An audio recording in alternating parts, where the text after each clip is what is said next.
Me llamo Luzmila Quispe y hoy, mientras escribo con los dedos aún manchados de tiza de costura, tengo 38 años y respiro un aire distinto al que conocí durante más de una década.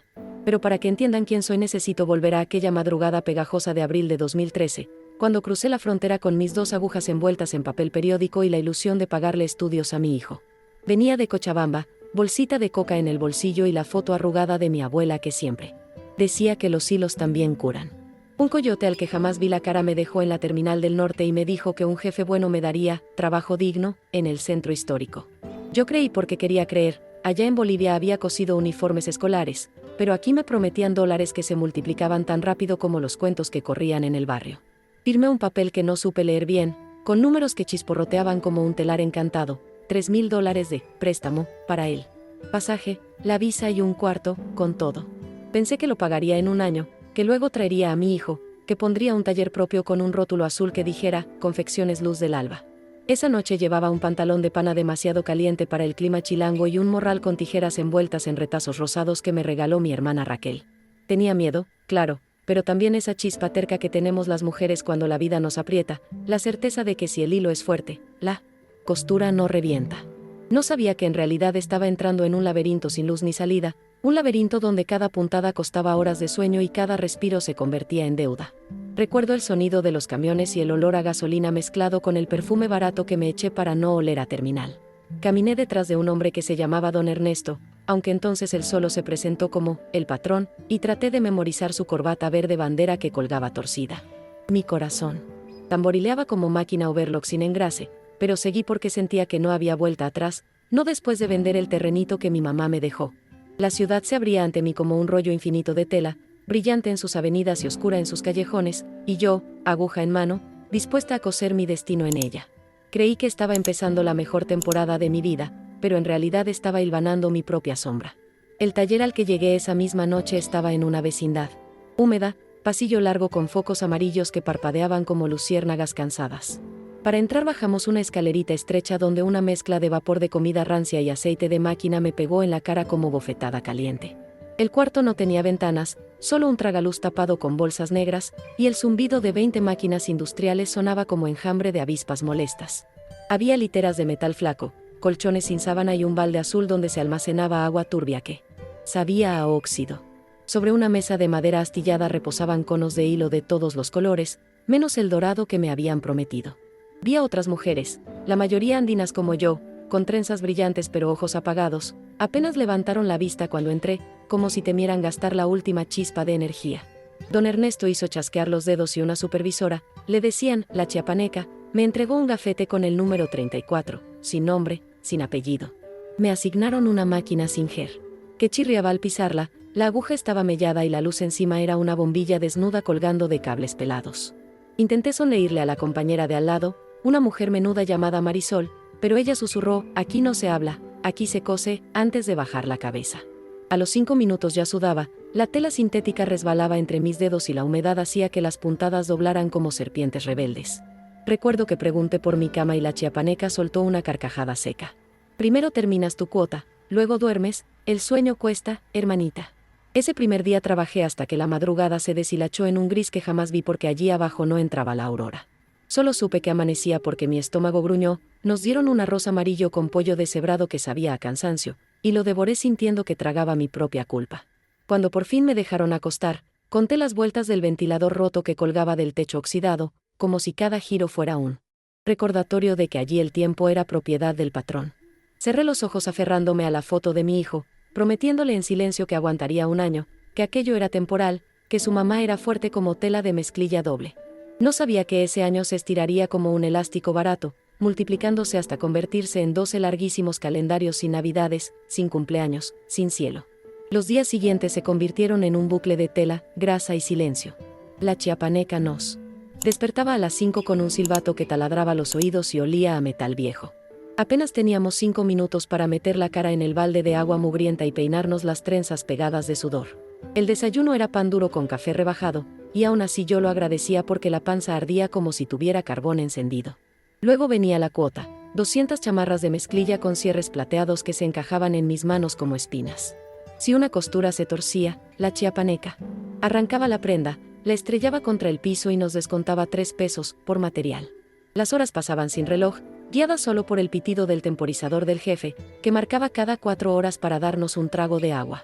Un ventilador oxidado giraba lento, empujando un aire caliente que olía a tela quemada y a miedo. Intenté contar los días rayando la pared con la punta de un alfiler, pero pronto perdí la cuenta, cada raya se parecía a la anterior.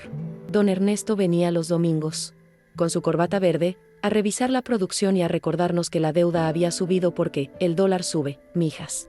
Nos mostraba una libreta con números imposibles, 3,000, 4,000, 5,000 dólares, y se burlaba de nuestros ojos redondos.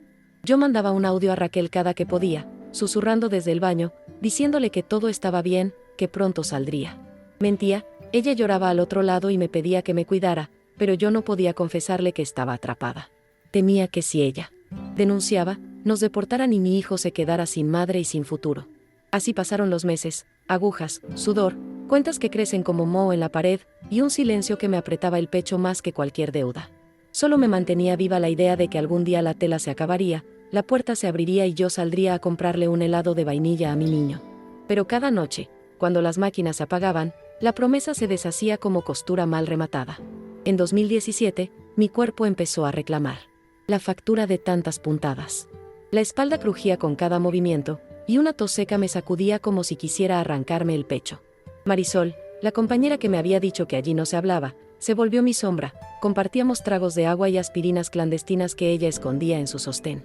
Una tarde, mientras cosíamos gabardinas beige para una marca que jamás vestiríamos, la aguja de mi máquina se rompió y se clavó en mi dedo, profunda, hasta el hueso. La sangre salpicó la tela y yo grité, más de dolor que de miedo, pero la chiapaneca me dio una palmada en la nuca y dijo, cose o pagas la tela arruinada. Marisol me arrancó la aguja con unos alicates y envolvió el dedo en un retazo. Yo temblaba, pero seguí pedaleando porque cada minuto costaba dinero que no tenía. Esa noche, Marisol me contó que había llegado de Potosí con la misma promesa y que su deuda ya rondaba los 7,000, sus ojos eran pozos sin fondo. Me reveló que una vez intentó escapar, había corrido hasta Eje Central, pero un hombre del patrón la alcanzó y la trajo de vuelta con la cara hinchada. Desde entonces, el miedo se pegó a su piel como hilo encerado, y ella había renunciado a la idea de libertad. Yo la escuchaba y sentía un hormigueo en las piernas, una parte de mí quería planear una fuga, otra parte temblaba de imaginar la calle llena de policías migratorios. Don Ernesto nos recordaba que si salíamos sin permiso, la migra nos mandaría directito a la frontera y perderíamos todo lo invertido. Ese chantaje funcionaba como candado en nuestras mentes, la puerta estaba sin llave, pero el miedo era un cerrojo más fuerte que cualquier cadena. Empezaba a entender que la jaula no era solo el sótano oscuro, sino la deuda, la culpa y la promesa rota de un futuro mejor.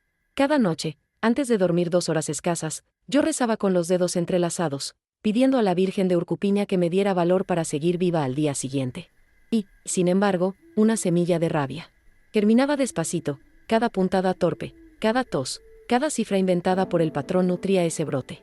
Aún no lo sabía, pero esa semilla estaba destinada a partir la tela más gruesa del miedo.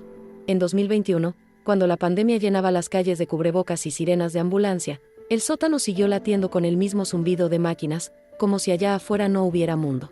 Don Ernesto aparecía menos, enviaba a un sobrino de mirada turbia que colocaba bidones de cloro y nos recordaba que la deuda subía porque el negocio anda flojo. Una mañana Marisol se desplomó, la cara gris del cansancio, y la chiapaneca la roció con agua fría como si fuera planta marchita. Aquella crueldad me rompió algo por dentro, sentí la rabia crecer como aguja que se calienta cuando cose demasiadas capas. Empecé a coleccionar retazos de conversaciones que flotaban en el pasillo, rumores de inspecciones del gobierno, de una tal Secretaría del Trabajo que andaba cazando talleres fantasmas. Descubrí que la radio del sobrino sintonizaba noticieros. Cuando él salía al baño, bajaba el volumen y memorizaba los números de denuncia. Una noche, con la máquina todavía encendida, escondí un viejo MP3 entre los conos de hilo y grabé mi voz susurrando nombres, horarios, golpes, cuotas y mordidas. Cada palabra temblaba, pero la dejé ahí, resguardada como semilla, dentro del forro de una mochila que debíamos entregar a una boutique de Polanco. Al terminar la jornada, cosí el bolsillo con doble puntada, como si bordara un secreto. Marisol me miró y, sin decir nada, deslizó en mi mano un papelito con la leyenda, costura libre, se buscan testimonios. Sentí la electricidad de la esperanza recorrer mi brazo, pero también el escalofrío de saber que traicionaba la regla de oro, no hablar, no soñar. Esa dualidad me desveló semanas, hilvanando planes rotos mientras el ventilador oxidado seguía marcando el compás de nuestra cárcel. Sin embargo, ya no podía volver atrás, la costura de mi miedo tenía un pequeño descosido por donde se colaba la luz. Empecé a contarle historias de libertad a la aguja, como quien le habla a un hijo dormido. Y aunque el sótano seguía sin ventanas, dentro de mí comenzaron a abrirse rendijas. Cada puntada era ahora un paso en dirección contraria al patrón, un gesto diminuto pero irreparable. No sabía el día ni la hora, pero supe con certeza que el hilo estaba a punto de reventar. El 12 de abril de 2024, a las 6:10 de la mañana, el sótano tembló con un estruendo distinto al de las Overlock. La chiapaneca corrió a cerrar el candado, pero los golpes arriba retumbaron como trueno. Bruscos, secos, ordenados: Secretaría del Trabajo, abra la puerta. Yo sostenía una camisa a medio jalar y el pedal vibraba bajo mi pie sin fuerza. Marisol me apretó el brazo, la sangre regresó a su cara con un susto vivo. La lámina de la escalera cedió y apareció un rayo de luz que quemó el polvo acumulado en el aire. 3 mujeres con chalecos verdes y cascos blancos bajaron. Primero, detrás, guardias nacionales con escudos que parecían espejos. La inspectora al frente, trenza rojiza, casco que le quedaba grande, levantó una carpeta y leyó la orden con voz clara. Se presume trata y explotación laboral, quedan todas bajo resguardo y protección del Estado. La chiapaneca intentó empujarla, pero el guardia extendió el brazo y el silbato cayó al suelo. El sonido metálico del silbato rodando fue la última nota de nuestra vieja sinfonía de miedo. Algunas compañeras lloraban, otras seguían cosiendo por puro reflejo, como gallinas que siguen corriendo sin cabeza. Yo solté la camisa y mis manos empezaron a temblar, sentí el peso invisible de la deuda deshacerse, hilo por hilo. Yara, solo supe su nombre días después, se arrodilló junto a Marisol y le puso una mano en el hombro. Ya estuvo, hermana, respira. Ese simple, ya estuvo, resonó más fuerte que todos los gritos del patrón durante 12 años. Entonces el ventilador oxidado se detuvo por primera vez, como si también entendiera que la jornada había terminado. Y en el silencio recién nacido del cuarto sin ventanas, oí mi propio corazón cosiendo una esperanza nueva. Nos subieron a una combi blanca con el logo de la STPS, y por primera vez en 12 años vi la calle sin rejas ni persianas. El sol de la mañana golpeó mis ojos entrenados para la penumbra y tuve que parpadear como quien despierta de un sueño espeso. Yara se sentó frente a nosotras y repartió botellitas de agua y barritas de avena, diciendo que era lo primero pero no lo último que nos debían. Yo tomé el agua con las 2 manos, temiendo que fuera otra deuda, pero ella soltó una risa suave. Esto no se paga, Luzmila. En la banqueta, un fotógrafo de un diario trató de acercarse, los guardias formaron un muro y solo entonces entendí que aquello era grande, noticia de verdad. Cuando la combi arrancó, Marisol me agarró los dedos vendados y murmuró que el corazón le latía tan rápido que parecía Overlock desbocada. Atravesamos avenidas que yo nunca había visto, y cada semáforo verde me parecía un milagro concedido únicamente a la gente libre. Nos llevaron primero a una clínica del IMSS, donde una doctora nos midió los pulmones y contó las cicatrices con ojos que se llenaban de rabia. Le confesé que no recordaba mi último periodo menstrual y ella apretó los labios, anotó algo y me prometió revisiones profundas más adelante. Mientras esperaba turno, escuché a otras chicas preguntar si las deportarían. El miedo a la migra se había vuelto hábito, como respirar. Yara entró, levantó su casco y explicó que teníamos visa humanitaria automática como víctimas de trata. Sonó a ciencia ficción, pero quise creer. En ese momento, el teléfono prestado de una voluntaria vibró y por milagro recordé el número de Raquel. Contestó al tercer tono y, al oír mi voz rota, solo pudo repetir: ¿estás viva?, hasta que lloramos las dos sin decir más. Le prometí que pronto nos veríamos. Ella, que siempre dudó de los gobiernos, dijo que prendería velas en la iglesia de San Judas por mi nuevo inicio. Cuando colgué, sentí que un nudo se deslizaba garganta abajo, igual que cuando descose uno la costura y el hilo se estira sin romper. Me recosté en la camilla, y la sábana azul me supo a cielo limpio. Cerré los ojos y por primera vez no soñé con máquinas. Soñé, en cambio, con la cara de mi hijo riendo bajo un árbol de jacarandas que nunca había visto. Las siguientes semanas fueron un torbellino que me mareaba más que la falta de luz del sótano.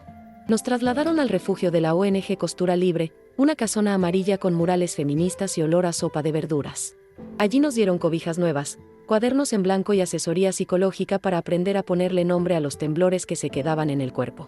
Una tarde, mientras practicaba respiraciones con la terapeuta, un voluntario corrió diciendo que un audio anónimo de una costurera había explotado en TikTok. Cuando pusieron el celular a todo volumen, reconocí mi propia voz susurrando los números de la deuda y los golpes de la chiapaneca. Me quedé helada, como si volviera a la mesa de madera astillada. Quise pedir que lo borraran, pero las reproducciones subían como espuma. En horas, miles de usuarias comentaban furiosas, etiquetaban a medios y exigían justicia con el hashtag #moda sin cadenas.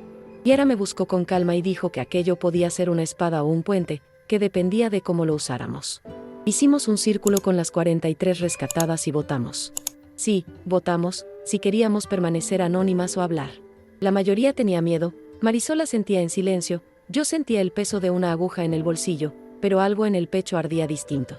Recordé a mi hijo, sus 11 años cumplidos sin mí, y pensé que mi silencio solo alargaba las sombras donde todavía cosían otras mujeres. Levanté la mano y dije que estaba lista para mostrar el rostro, la piel me hormigueaba como cuando se tira del hilo y se teme romper la tela. Esa noche grabamos un video juntas, con mascarillas de papel detrás del barbijo por la pena, pero con los ojos bien abiertos. Contamos los turnos de 16 horas, las multas inventadas, las torres de ropa destinada a boutiques de lujo.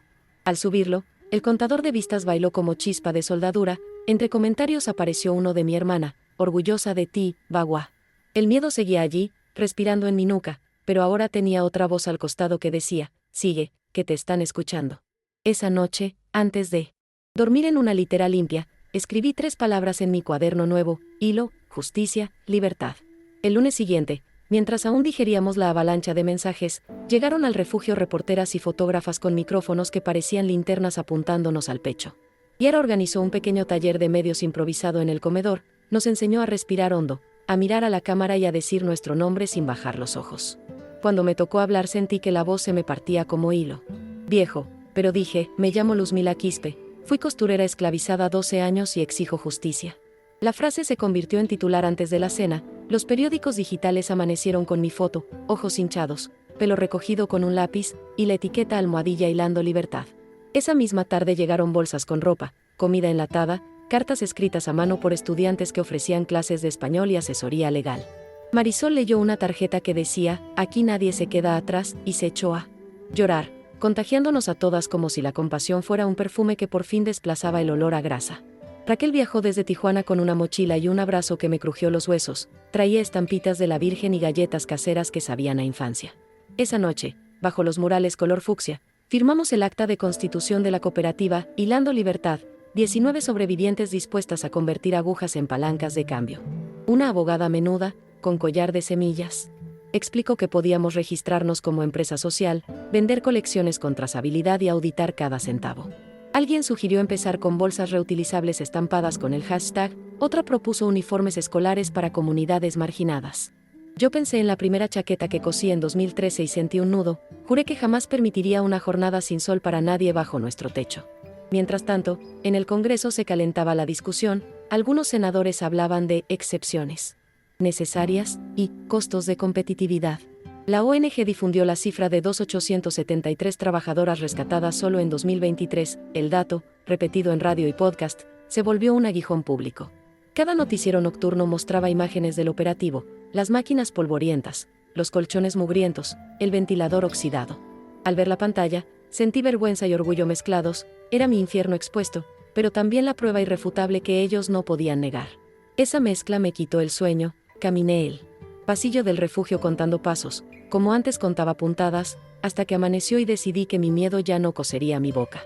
Fue entonces cuando acepté la invitación de la Comisión del Senado para comparecer en febrero, faltaban meses, pero ya podía oír la aguja de la historia atravesando un nuevo paño.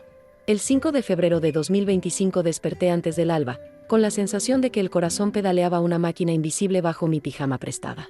La ciudad amanecía fría, un viento seco levantaba papeles en la Plaza de la República mientras yo practicaba mi discurso frente al espejo del baño del Hotel Sindical. Yara golpeó la puerta con 2 cafés y lista para coserles la boca a los cínicos, reí nerviosa y repasé las cifras que tanto costaron recopilar. En el trayecto al Congreso miré los edificios altos y pensé que 12 años antes solo había visto sus sótanos, ahora subía por las escaleras principales, flanqueada por cámaras. La luz blanca del recinto me encandiló, los senadores charlaban entre sí hasta que el presidente de la mesa pidió silencio e indicó mi nombre. Me senté, ajusté el micrófono que olía a metal nuevo y empecé, honorable Senado, mi historia no es excepción, es el patrón de cada prenda barata que exportamos. Narré la deuda inflada, las jornadas de 16 horas, el dedo atravesado por la aguja, la tos de Marisol, el silbato de la chiapaneca. Mostré la foto de mi hijo con la misma camiseta que yo misma cosí y vendieron a 100 veces su valor. Algunos legisladores bajaron la mirada. Sentí las rodillas temblar, pero seguí. Si hoy no tipifican la explotación laboral como delito grave, serán cómplices de cada puntada de sangre. Al terminar, un silencio espeso se apoderó del salón, luego, aplausos breves, casi cautelosos, como si temieran romper algo frágil.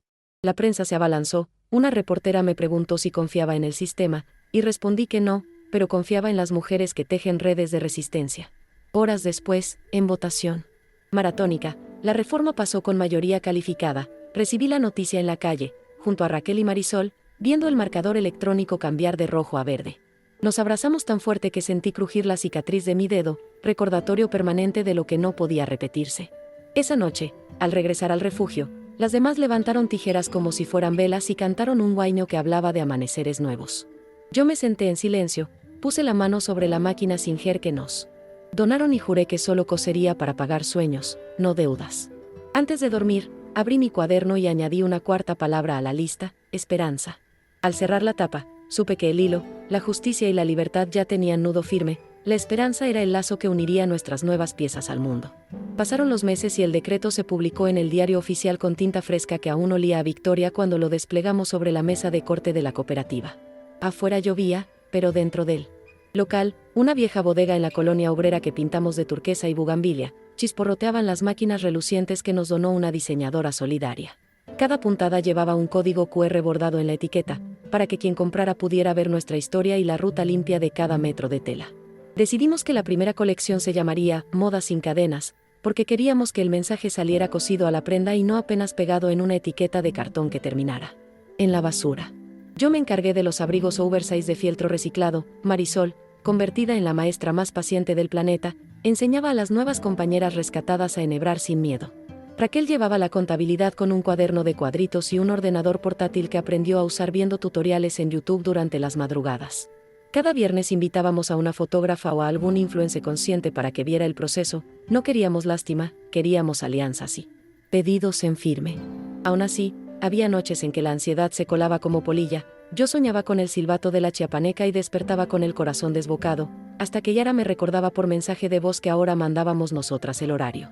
Instalamos un panel de corcho donde pegábamos recortes de revistas de moda, frases de Frida Kahlo y, en medio, la copia plastificada de la Reforma, como amuleto legal contra el olvido. El día que terminamos el prototipo número 100 brindamos con agua de Jamaica y lloramos, no de pena sino de alivio, un llanto nuevo que ya no escocía como costura mal cerrada. Nuestro taller olía a canela y tela recién prensada, un aroma que todavía hoy asocio con la palabra futuro. En medio del bullicio apareció una reportera de Vogue México que, tras probarse un abrigo, dijo que nuestras piezas tenían la costura más honesta del mercado, y nos prometió un reportaje de 8 páginas. Fue la primera vez que escuché la palabra honesta ligada a una aguja y me hizo sentir que el exilio valía cada puntada extraviada. Esa noche, acostada en mi cama de verdad, con sábanas que elegí yo misma, repasé la agenda y me di cuenta de que faltaban apenas 2 meses para el lanzamiento oficial. Conté los días con la misma emoción infantil de quien espera su primera fiesta de cumpleaños, pero esta vez la fiesta era para todas. Antes de apagar la luz, abrí mi cuaderno y añadí una quinta palabra: dignidad. El 15 de junio de 2025 amanecí con los nervios cosidos al estómago, porque aquella tarde, en la antigua fábrica de tabacos convertida en foro cultural, íbamos a mostrar al mundo nuestra colección. Llegamos a las 7 para montar la pasarela, tablones de madera recuperada iluminados por focos LED que simulaban costuras de luz sobre el suelo. Las sillas plegables se ocuparon rápido, vi caras jóvenes con pancartas moradas, señoras elegantes con abanicos y hasta 2 diputadas que meses antes me habían esquivado en los pasillos del Senado. Nosotras, en cambio, esperábamos detrás del telón improvisado, vestidas con overoles blancos sobre nuestras propias creaciones, listas para salir de modelos de último minuto si alguna profesional fallaba. Cuando la música empezó, un latido de percusiones andinas mezclado con beats electrónicos, sentí que los reflejos de las luces tropezaban con los fantasmas del sótano, pero esta vez se encendían para nosotras. Marisol abrió el desfile con un maxi vestido color terracota, la cicatriz de su rostro brillaba bajo el iluminador y lejos de esconderla la maquillista le había puesto polvo dorado para que resplandeciera. Cada prenda cargaba un hilo rojo visible que recorría la costura lateral como recordatorio de nuestro pasado. El público murmuraba, tocaba el QR con sus teléfonos y aplaudía con los ojos húmedos. Yo salí al final con un abrigo negro forrado de poemas bordados, versos de mujeres migrantes que enviaron cartas desde todas las Américas. A mitad de la pasarela levanté la vista. Y, entre las luces, reconocí a mi hijo, ya casi de mi tamaño, filmando con su celular y sonriendo con la boca abierta, como si viera aparecer un eclipse. Mis piernas temblaron, pero avancé, giré y escuché una ovación que creció hasta rebotar en los ladrillos antiguos del recinto, como si el eco tejiera aplausos de épocas distintas. Detrás del telón me abrazó con tanta fuerza que sentí su pecho vibrar contra el mío, olía a jabón nuevo, un olor que me prometía mañanas normales. Antes de que pudiera hablar, Yera corrió con el teléfono. Don Ernesto había sido detenido esa misma mañana en un taller oculto en Tepito, acusado de trata con fines de explotación. El titular apareció en las pantallas gigantes junto a la pasarela y la multitud estalló en gritos, palmas y lágrimas. Yo me cubrí la cara para no desbordarme. Ese clímax, la luz rebotando en telas limpias, las sirenas lejanas de la policía, el nombre de nuestro carcelero en rojo, selló el capítulo que había empezado en la terminal del norte 12 años atrás. Cuando finalmente se cerró el evento, salimos a la calle con el cielo pintado de atardecer naranja. Cada nube me pareció una puntada suelta que, por fin, no necesitaba arreglar. Caminé con mi hijo al lado, la mano entrelazada, y comprendí que el mundo seguía lleno de talleres oscuros, pero ahora yo tenía agujas, voz y una comunidad entera de costureras vigilando cada tela. No dejé de sonreír ni siquiera cuando los flashes dejaron de disparar. La noche, esta vez, no prometía rejas sino descanso. Cuando la emoción del desfile se disipó y el murmullo de la prensa quedó atrás, regresé sola al viejo sótano con una patrulla de la guardia para abrir, por primera vez, las puertas sin miedo. El hedor a aceite rancio seguía impregnado en las paredes y los colchones seguían esperando cuerpos cansados, pero ya no había máquinas encendidas ni silbatos ni cadenas invisibles, solo un silencio pesado que parecía pedir perdón. Me arrodillé donde antes había marcado los días con el alfiler, pasé los dedos por las rayas aún visibles y coloqué allí una vela pequeña. La encendí con manos firmes y recité los nombres de las compañeras que se perdieron por el camino, aquellas que no salieron cuando se abrió la puerta. Al levantarme, rasgué el cartel descolorido que decía, prohibido el paso, y lo guardé en mi bolso como recordatorio de que los límites, a veces, son apenas papeles que se pueden doblar. Al día siguiente instalé la vieja Singer, la misma que me hirió el dedo, en la entrada de la cooperativa, pero no para coser. Le quité la correa, planté una bugambilia en el hueco del motor y la convertí en maceta, símbolo de que un instrumento de dolor puede florecer si se le da tierra nueva. Cada clienta que llega pregunta por la planta y yo cuento la historia, no para vender más sino para que nadie olvide. Entre pedidos y entrevistas, sigo organizando talleres de derechos laborales para migrantes, viajo a pueblos textiles de Puebla y Tlaxcala con presentaciones en PowerPoint prestadas, y explico, con voz que ya no tiembla, cómo denunciar a un patrón abusivo, cómo exigir contratos escritos, cómo unir hilos sueltos hasta formar una malla irrompible. Y cada vez que una mujer levanta la mano y dice, yo también coso desde los 8 años, siento la sangre circular libre por mis venas como si pedaleara a cielo abierto. A los pocos meses, la cooperativa recibió una invitación inesperada. La Feria Internacional de Textiles de Guadalajara quería un stand de moda sin cadenas. Al principio creímos que era una broma, pero cuando leí el correo con sello oficial supe que el mundo nos estaba poniendo a prueba de nuevo. Vendimos rifas, horneamos empanadas y hasta alquilamos la azotea para fiestas de 15 años con tal de pagar el viaje. El día de la partida subimos a un autobús destartalado con 40 rollos de tela orgánica, 2 máquinas portátiles y una maleta llena de sueños recién planchados. El trayecto de 7 horas se sintió corto. Cantamos guaiños, contamos chistes verdes y Raquel repartió mate de coca para el mareo. En mi cabeza repasaba el discurso de bienvenida mientras miraba por la ventana los campos de agave que se encendían al amanecer.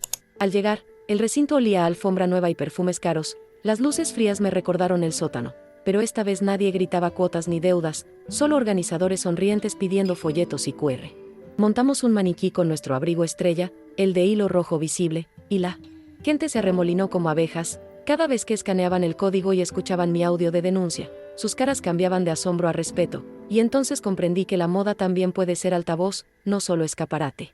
Una diseñadora española nos ofreció asociarnos para una línea cápsula, pero Marisol le puso condiciones claras, salarios justos, jornada de 8 horas, 0 intermediarios. La mujer dudó un segundo y luego firmó con una sonrisa que parecía un broche de plata.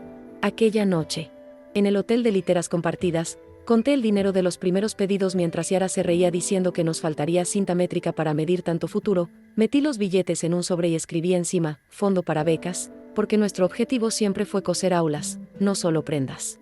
Me dormí tarde, escuchando la lluvia golpear el toldo y pensando que cada gota era una puntada del cielo remendando mi pasado. Cuando cerré los ojos, vi el sótano al fin transformado en invernadero, lleno de máquinas macetas rebosando bugambilias. Al despertar, antes de cepillarme los dientes, abrí mi cuaderno y añadí una sexta palabra: expansión. Pero no todo fue brillo de pasarela y sellos de comercio justo.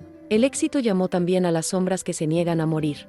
2 semanas después de la feria, encontramos la cortina del taller forzada y un letrero pintado con aerosol negro: ratas que muerden la mano que las alimenta. Los tubos de ventilación estaban llenos de retazos quemados y el olor a plástico derretido nos revolvió el estómago.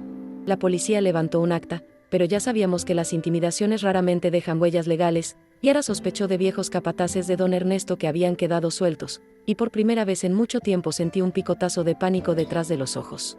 Nos reunimos esa noche en círculo, luces apagadas para ahorrar, y decidimos reforzar puertas, instalar cámaras y, sobre todo, no bajar la guardia emocional. Si querían asustarnos, iban a encontrar un muro de tijeras afiladas y mujeres insomnes de esperanzas. Propuse escribir cartas públicas a cada marca que alguna vez cosió en talleres clandestinos. Marisol secundó. Raquel organizó un live en Instagram y al amanecer teníamos 30 influyentes compartiendo nuestros nombres y la foto del graffiti como prueba de que la violencia laboral no termina con la reforma, apenas cambia de cara. Aquel día de tensión terminó con una cena comunitaria: arroz con lentejas, guitarra desafinada y coro improvisado. Entre bocado y bocado, alguien bromeó que si las ratas volvían se llevarían un susto porque ahora dormíamos con cascos de la Guardia Nacional donados por simpatizantes. La risa colectiva fue mi mejor medicina. Entendí que el miedo ya no era cerrojo sino advertencia, igual que cuando una costura se abre 1 milímetro y te avisa que refuerces antes de que reviente. Antes de acostarme, recité mentalmente las palabras de mi cuaderno como si fueran mantra: hilo, justicia, libertad, esperanza, dignidad, expansión, y al repetirlas, sentí que cada sílaba reforzaba la puntada invisible que me une a las demás. Saqué del cajón el cartel manchado de "Prohibido el paso", lo desdoblé y escribí al otro lado con marcador rojo: "Pasa y defiende". Lo colgué junto a la puerta del taller para que cualquiera, cliente o amenaza, supiera dónde se metía. Me acosté sin pesadillas y, en medio del silencio, juré que si las sombras regresaban, las convertiríamos en tela para más abrigos de resistencia. A finales de 2025, mientras la ciudad se estiraba bajo los primeros fríos de diciembre, inauguramos un pequeño centro de capacitación en la azotea del taller, esta vez con vista completa al cielo y murales pintados por niñas de secundaria que escribieron "Coser es crear futuro" en colores neón. Aquella tarde soplaba un viento helado que enredaba el olor a chocolate caliente con el perfume de las bugambilias que crecían en la vieja Singer maceta, y senté a mi hijo en la primera fila para que pudiera grabar con su celular la ceremonia donde entregamos 20 becas de costura a mujeres recién llegadas de Perú, Guatemala y el interior de México, todas con la visa humanitaria aún tibia en los bolsillos. Fue entonces cuando comprendí que la libertad no era un punto de llegada sino una puntada infinita. Cada tijeretazo que abría una tela nueva llevaba la memoria de las manos que alguna vez cosieron en la penumbra, y cada risa que estallaba alrededor de las máquinas flamantes era un hilo rojo que amarraba pasado y futuro. Mientras cortaba el listón simbólico, vi que el viejo ventilador oxidado, colgado ahora como escultura, giraba empujado por la brisa y supe que los objetos también pueden sanar si les cambiamos el contexto, igual que las personas. Esa noche, de vuelta en casa, me senté a solas en la terraza iluminada por faroles solares y desdoblé el cuaderno donde antes solo cabían 6 palabras, añadí la séptima y la octava con letra pulso firme: memoria y colectivo. Luego alargué la mano, toqué la cicatriz en mi dedo índice y la sentí suave como hilo encerado curtido por el uso. Ya sin dolor, escuché a la distancia los ronquidos tranquilos de mi hijo y los maullidos de un gato callejero que se había colado entre las macetas, y le di las gracias en voz baja al silencio nuevo que habitaba mi vida, un silencio ligero, sin silbatos ni amenazas. Cerré el cuaderno, lo até con un lazo de tela roja y pensé que, si algún día el miedo volvía a rondar, bastaría abrir esas páginas para recordar que las sombras jamás sobreviven cuando se comparte la luz. Con el corazón liviano, apagué la última lámpara, me recosté y dejé que el sueño llegara suave, confiada en que el hilo que cose mi historia está ahora tejido con manos de muchas mujeres, tan fuerte que ninguna noche oscura podrá deshilacharlo. La madrugada siguiente me descubrió sentada frente a la máquina maceta, cuaderno en mano, repasando mentalmente cada rostro que había cruzado la puerta. Buscando alivio, bajé al taller todavía oscuro, encendí la tenue luz del pasillo y toqué el abrigo negro forrado de poemas que colgaba en el maniquí, como quien confirma que el sueño sigue allí, tangible. El aire olía a tela recién planchada mezclada con las bugambilias que trepaban la antigua Singer, y ese perfume a futuro me erizó la piel. Raquel llegó descalza, bostezando, y dejó sobre la mesa unas boletas de inscripción a la secundaria abierta para 2 de nuestras nuevas compañeras, diciendo que la educación también se cose. Poco después apareció Marisol con una caja de hilos de colores donada por la diseñadora española, y le mostré un boceto de chaqueta alpaca que llevaba bordado, en el forro, el nombre de cada sobreviviente. Ella sonrió y dijo que el arte de remendar es el arte de recordar sin sangrar. Tomé entonces el carrete rojo que nos une. Mientras el hilo corría entre mis dedos ya sanos, pensé que, aunque los peligros persistan, el miedo ha perdido su taller. Recordé las 8 palabras de mi lista: hilo, justicia, libertad, esperanza, dignidad, expansión, memoria, colectivo, y me prometí que cada puntada futura añadiría una más. Afuera, la ciudad despertaba entre motores y vendedores de tamales, pero dentro de nuestro espacio todo latía al ritmo tranquilo de la confianza. Respiré hondo, cerré el cuaderno y supe que, mientras exista una mujer con aguja en mano y valentía en los ojos, ninguna sombra podrá volver a cortar nuestras costuras de luz.